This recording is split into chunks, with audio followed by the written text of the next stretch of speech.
Today, we'll be talking about how to support kids with developing organizational strategies as they return to school. And I am thrilled to share a bit more about our wonderful presenter, Heather Bragg. Heather Bragg is a certified K-8 teacher and learning specialist. Her work focuses on supporting children with learning and attention differences, as well as providing caregivers with tools and resources to support children with academics, executive functioning, and social emotional learning. Head to learningdecoded.com to learn more. Without further ado, let's get started. Please join me in welcoming Heather. Thank you so much, Danielle. Hello, everybody.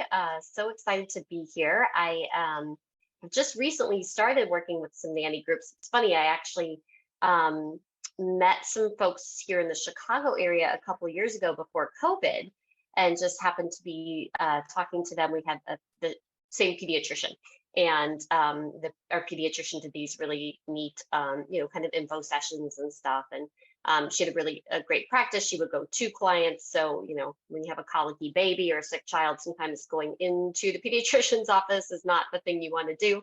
So she had a great practice and worked a lot with nannies, and had like a little networking event. And I got talking to a woman that was had kind of a local nanny organization, and they were, shared minds and shared resources. And she said, "Oh my gosh, we really, we'd love to have an info session with you." And then COVID happened and we all went into lockdown. So now that hopefully life is a little bit more normal, kind of reconnecting there. So a lot of my content is for elementary age children. And I know a lot of people probably work with younger children. But hopefully there's still, sorry, I have dogs and kids. And the dogs seem to think this is like the best time to party.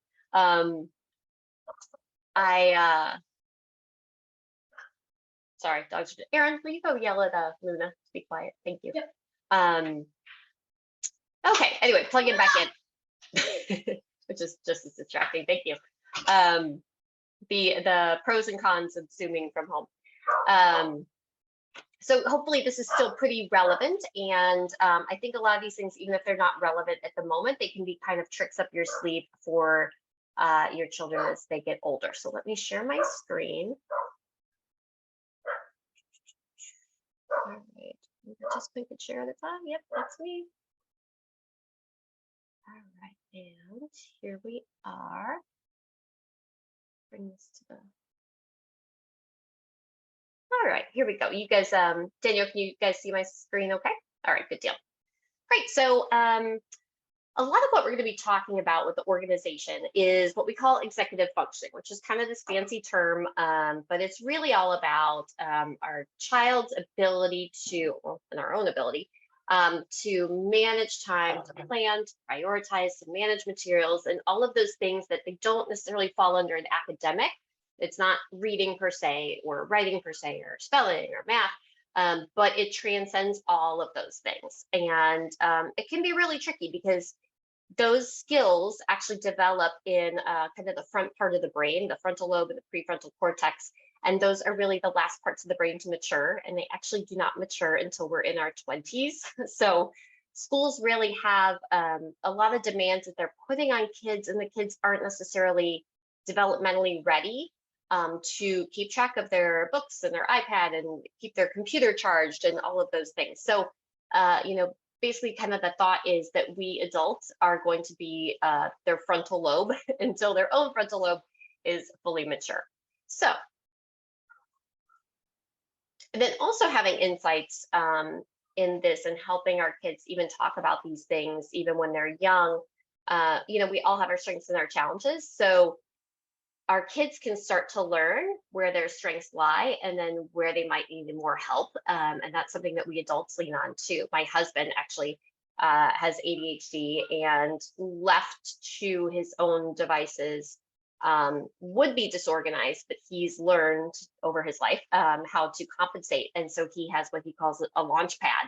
And it's this chair by the door, and his backpack or whatever he needs to bring to work or to and from the house or the car goes on that chair. So part of this is kind of self-awareness too, that we can model for kids and that we can actually help our kids. So kind kind of already mentioned some of these things. That executive functioning is keeping track of these things, papers, deadlines, kind of managing a calendar. And there are some thoughts out there that, and some research out there that says that executive functioning skills are more correlated with success than IQ, which is, some people disagree, but I buy into that personally.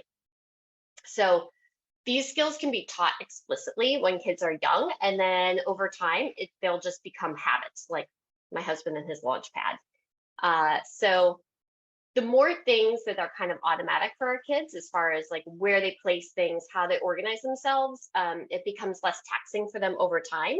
And then that frees up more cognitive space and cognitive energy to actually like do the kind of more challenging academic stuff that does come at them as they progress in their academic career. And I put a picture of Steve Jobs on here because I think Steve Jobs, there's this story that he always wore the black turtleneck because when he got up in the morning, he had bigger things to worry about than what to wear every day. And so he just had a bunch of black turtlenecks, and it was like automatic. It was one less thing that he had to think about. And I think that's a really good model for us as we think about helping our kids stay organized. As some things are just so automatic, you don't have to worry about them. You can focus on other things, bigger things, like inventing things in Steve Jobs' case. So the snags with a lot of the organization is, number one, time. A lot of schools, even though our kids are in school for 6-7 hours, I mean, less than that if they're preschoolers, but a kindergartner that goes to all-day kindergarten, or from first grade on, our kids are in school for, let's call it 7 hours.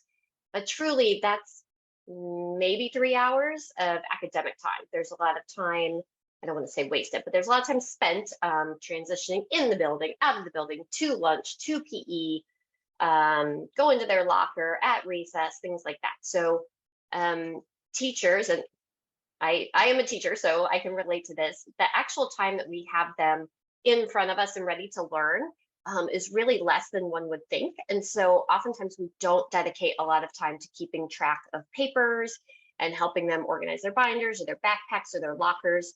At my school, I have a handful of kids that struggle with locker organization. And so I'll kind of help these kids one-on-one as needed, but also it's the kind of thing that, a handful of students just do really easily. And so you don't want to make the whole class have a binder clean out if, it's really only 8 kids that really need it.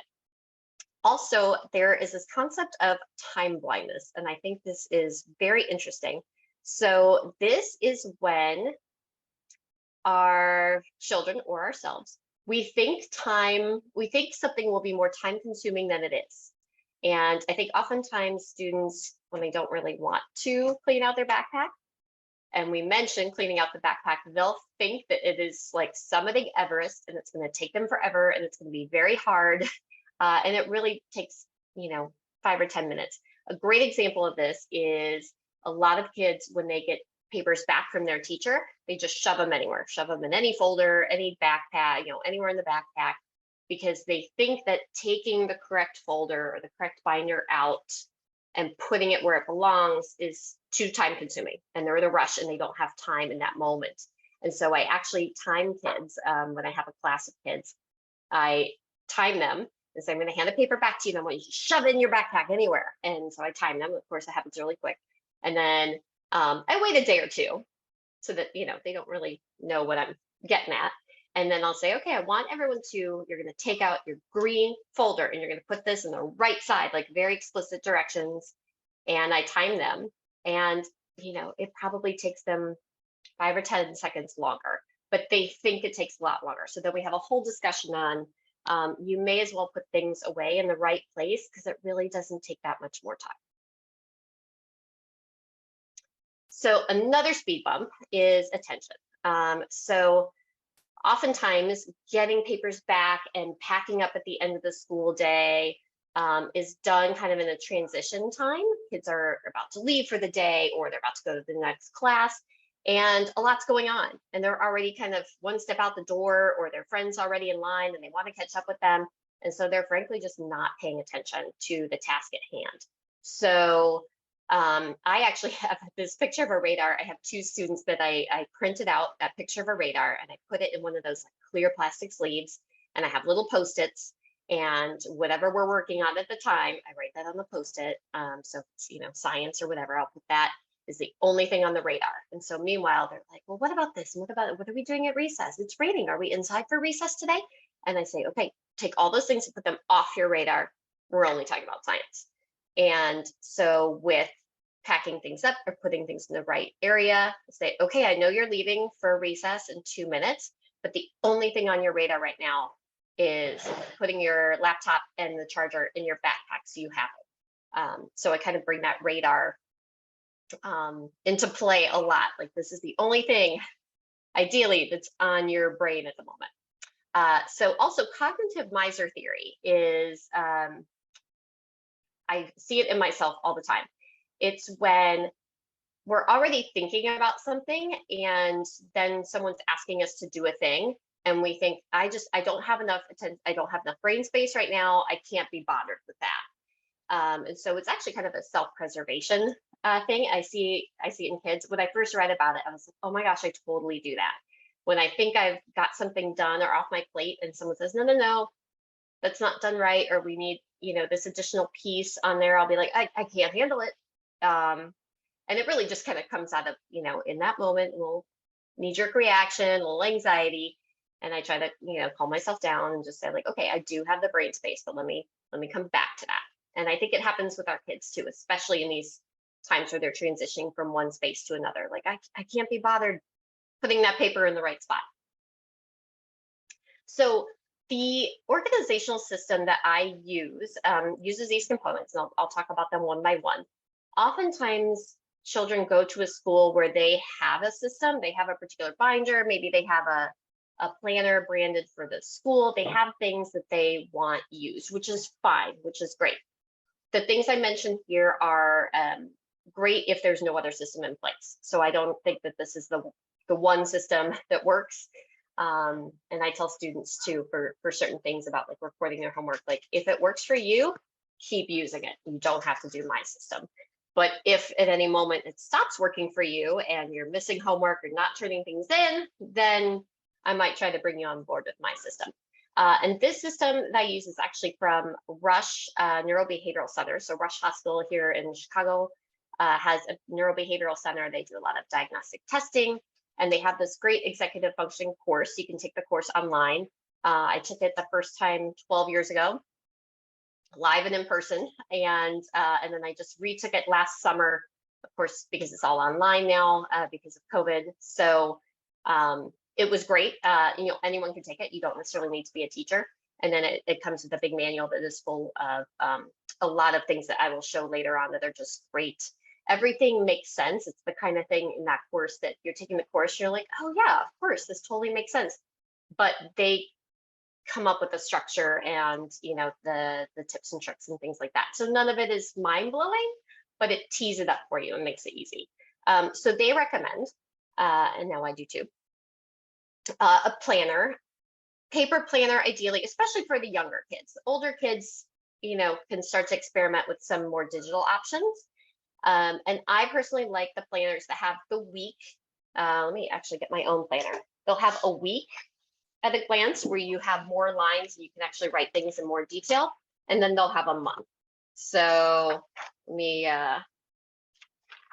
here's my own where it has a month. So like November. So this is great for kids when they have longer term projects, because maybe that final paper is due here. And then you can sit down with them and say, okay, well, if your final paper is due here, let's have your rough draft due here. Let's have your initial outline due here. You can really walk them through the steps necessary. And then, so you have your month at a glance, and then you have your week at a glance where you can write in more detail. The planner that my school uses, they did not consult me. It's terrible. It's small, and it doesn't have the month at a glance, and there's not much space to write homework assignments, but we're making it work. So then I pick a folder that's the home folder, and ideally that's the only folder that goes back and forth. Black, gray, white, whatever. I just try to pick like some kind of neutral color so that it stands out a little bit. And I usually label one side communications and one side like keep it home. So graded papers or permission slips, things like that. So that's the only folder that comes back and forth. And then the subject folders are the colors of the rainbow, the Roy G. Biv. Ideally, so there are a couple of schools actually in Chicago that use Rush system, this organizational Rush executive functioning system throughout the whole school. So the red folder is the reading folder in first grade, second grade, third grade, fourth grade, fifth grade. All teachers recognize it.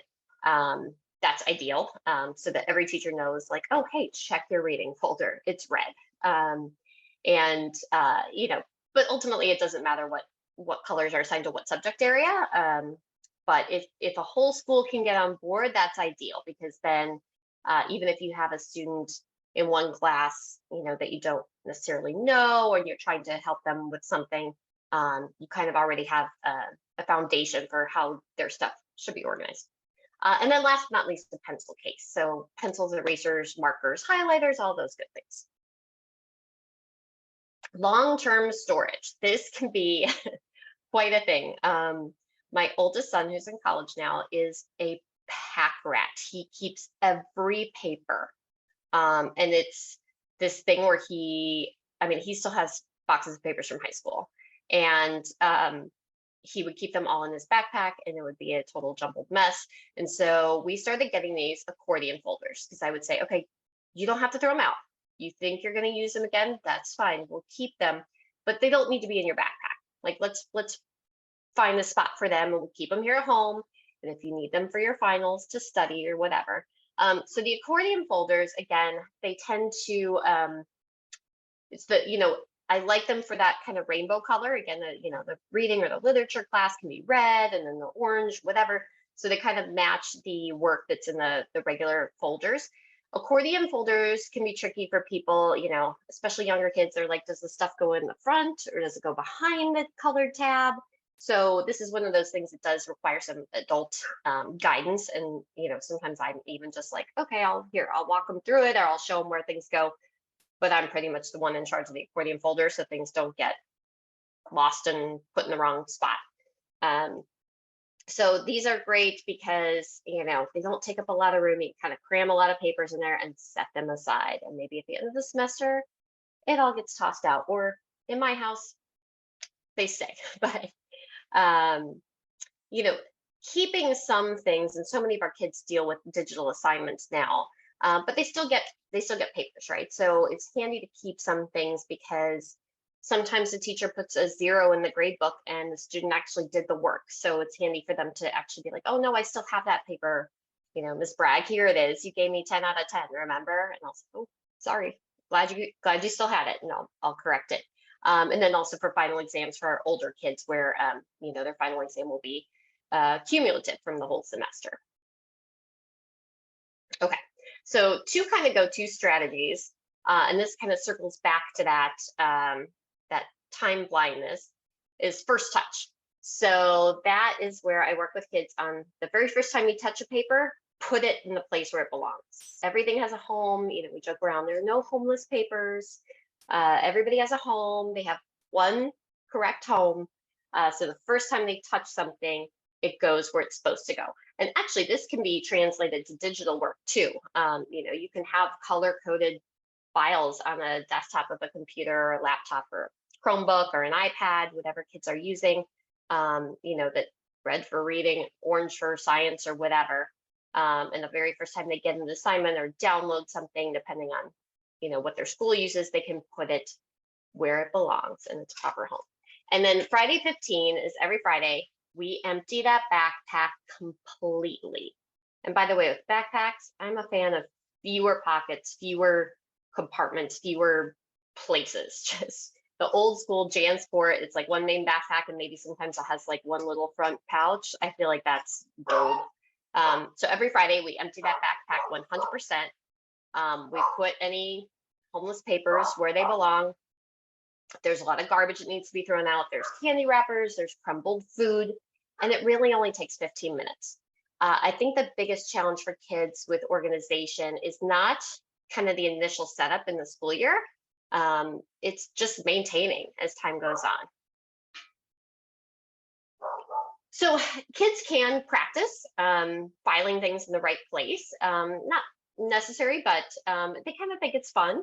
And it's amazing actually how kind of practicing it will, I don't know, play out and they actually use it. So in this brush notebook, they have like a little exercise of like, where does it go? A map of Illinois. What class do you think that would go in? And sometimes I take that sheet, the one that's kind of on the upper left, and I cut out the strips and I'll hand it to them. Where do you think it would go? Open up which folder, show me, and then we'll kind of um, go through a bunch of those. And the kids think it's funny because they're opening their folders and putting in these little slips of paper. And then at the end, I'll say like, okay, that map of Illinois, that should have gone in social studies. Who got it right? And things like that. So we'll kind of make a game out of it, and we'll say, there's really one logical place for everything, and nothing here is not trying to trick you. I'm not going to give you any, throw you off with anything. Just wherever you think is the most logical place is where you can put things. So a big piece of this too is communication. So if you're working with a child that sees a tutor after school, or sometimes mom and dad are doing homework with the child and not you, things like that, just kind of letting everybody know. And again, if the school has their preferred organizational system, great.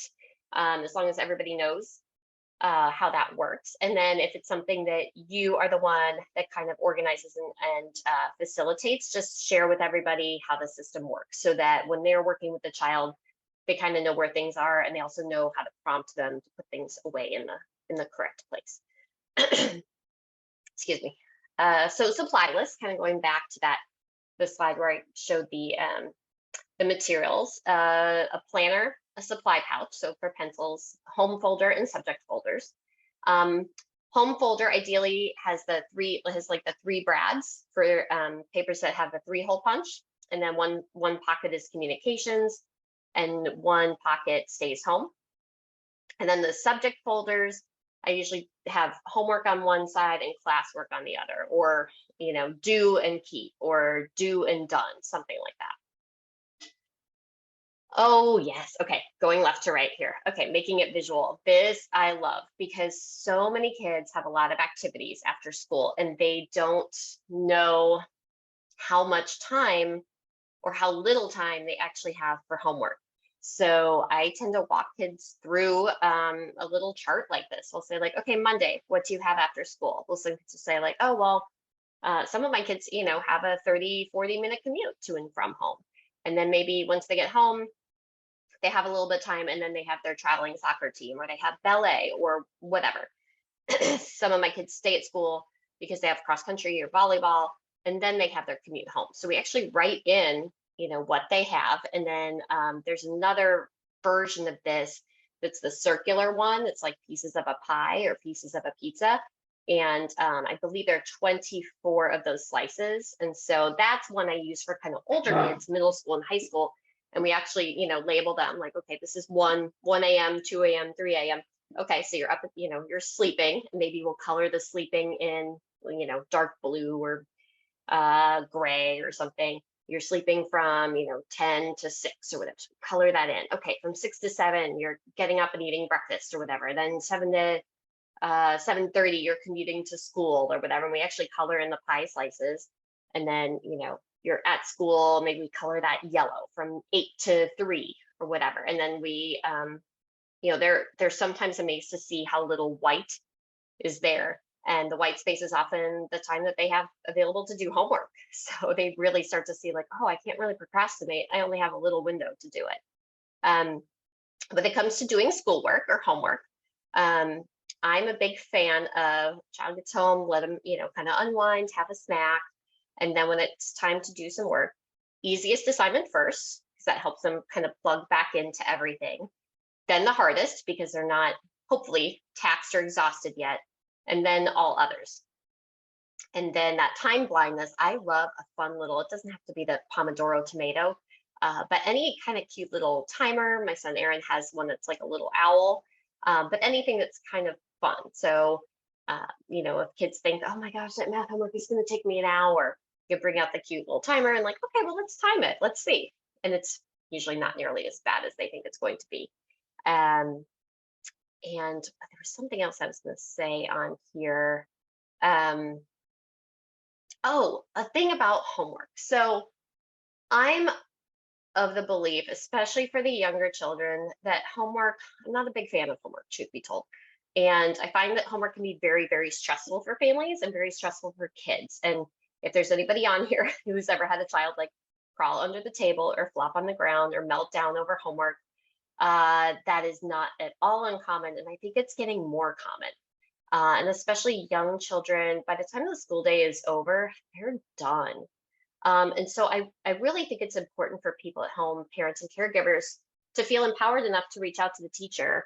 You talk to mom and dad, see if they agree, but sometimes homework is just busy work. And sometimes teachers just assign it because they have a couple parents who are on their case and really want homework. I actually surveyed my parents this year, like, okay, who wants homework? How busy are you guys after school? Does homework stress your child out? Like what do you, because different kids, some of my kids do math for fun. I teach fifth grade math. Some of them are doing math for fun at home.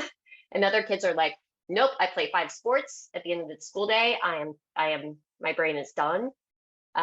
So in general, I'm not a fan of homework. If you have a child, especially a younger child who has honestly probably too much homework or it's frustrating, um, I think if everyone's on the same page, it is totally fine and probably a good idea to reach out to the teacher and say, can we prioritize?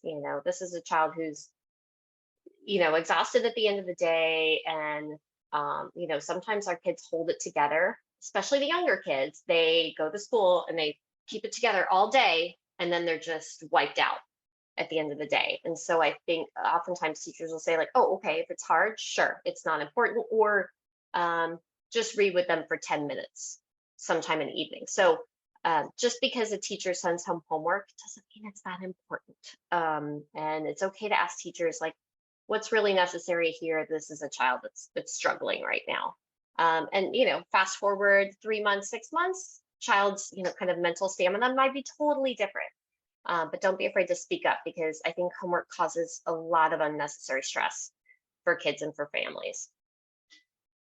So a couple additional resources, and I know these are kind of long links, so they can be emailed later, or you can Google just the term Rush Neurobehavioral Center. They have that executive functioning course. I love it. I think it was fantastic, and I reference it. I think you only have, excuse me, 2 or 3 weeks to actually take the online course.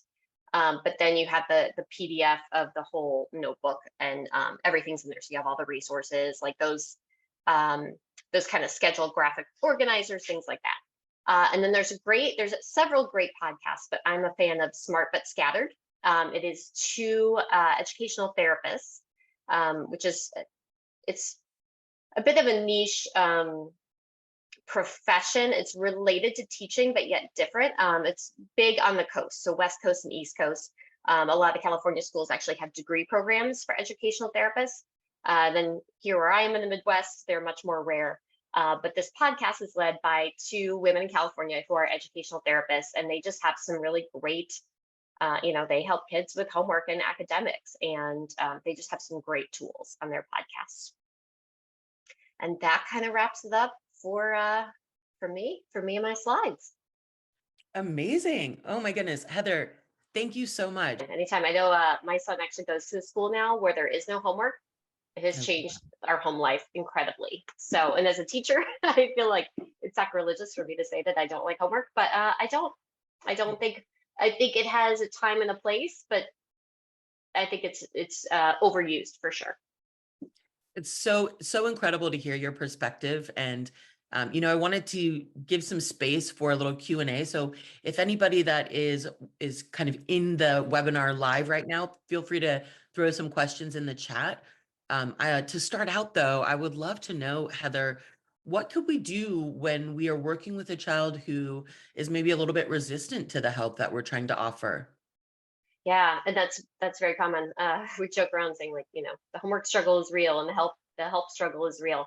I think a couple things. So I think kids are often probably more resistant to help from parents, and they're probably more likely to accept help from other caregivers. So that's good.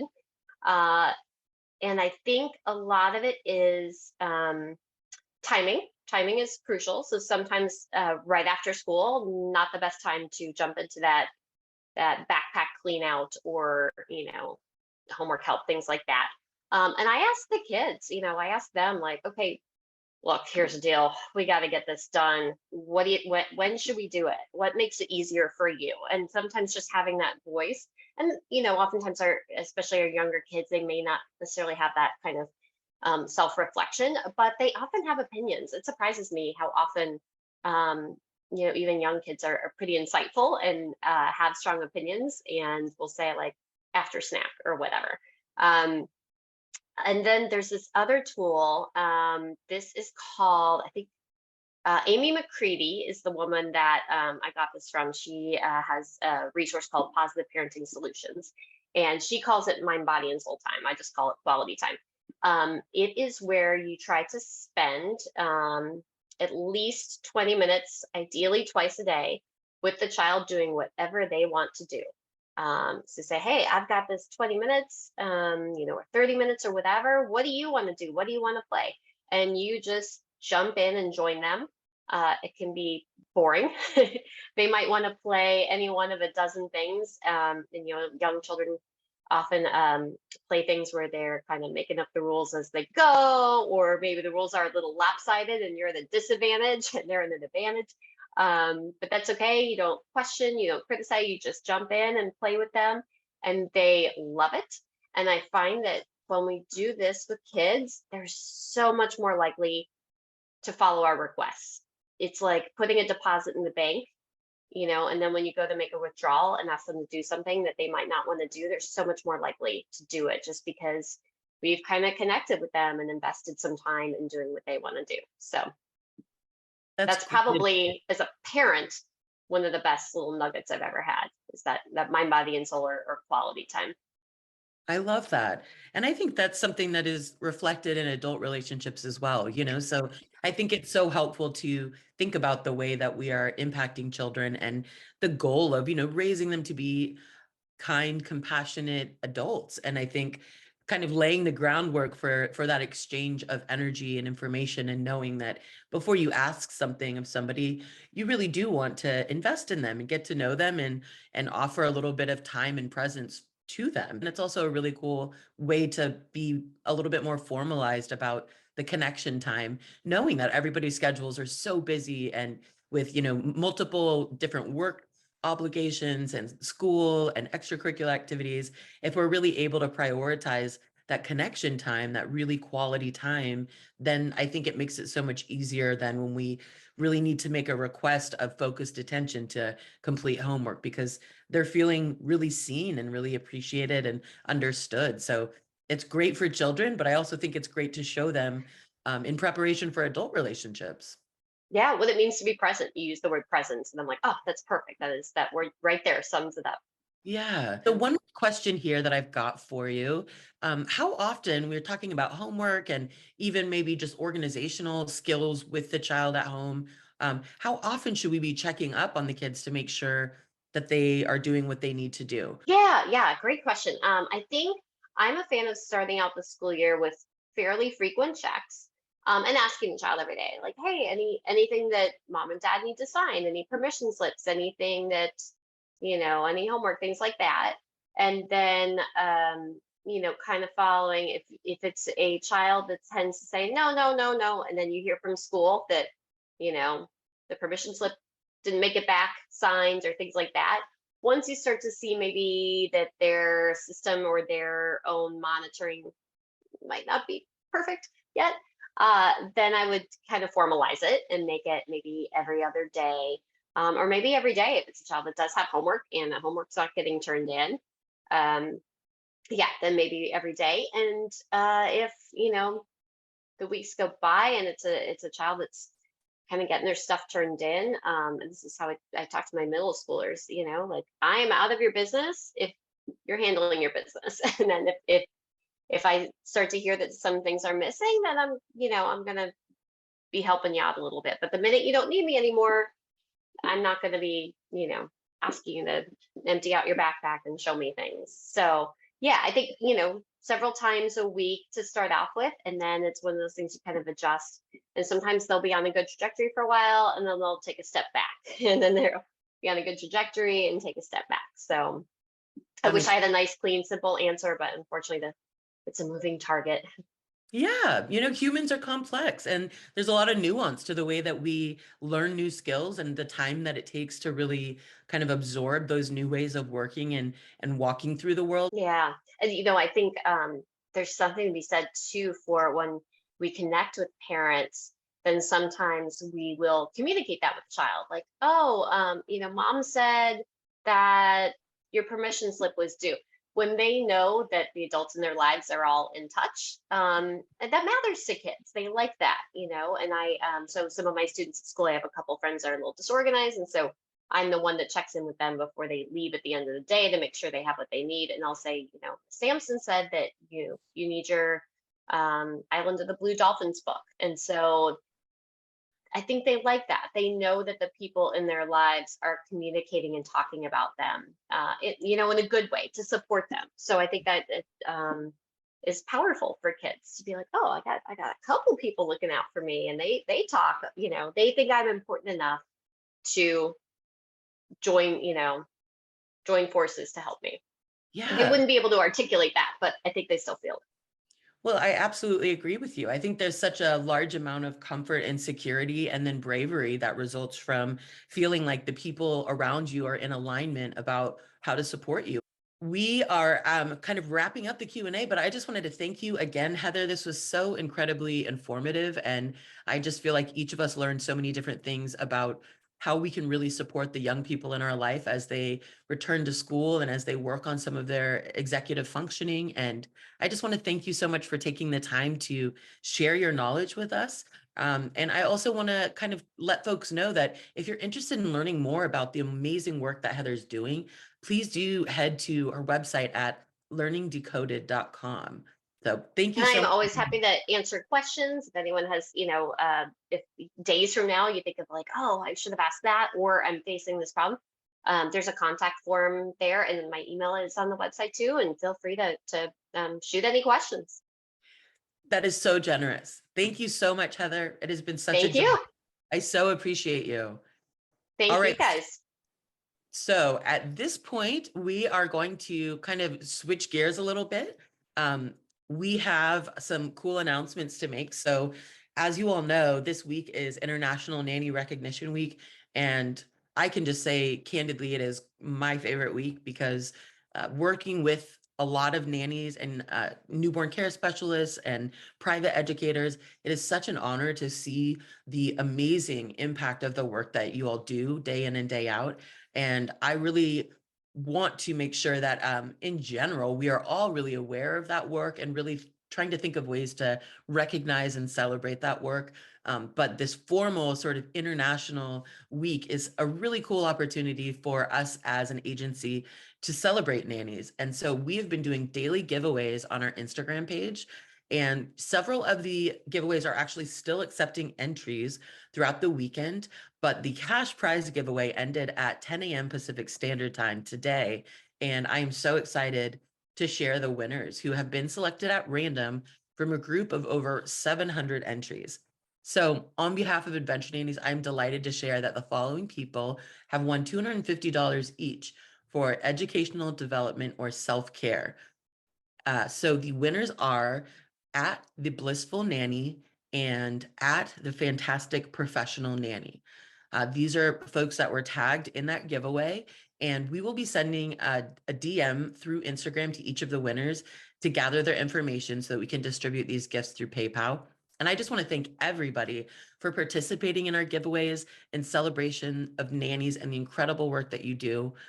To learn more about the giveaways that you can actually still enter to win throughout the weekend, you can find us on Instagram by searching at Adventure Nannies and follow the instructions on each of the posts detailing the International Nanny Recognition Week giveaways. So thank you again from all of us at Adventure Nannies. We hope that you have the most wonderful autumn, and it has just been such a joy to get to see some of you here today, and I greatly appreciate your time. Thank you. Have a great weekend.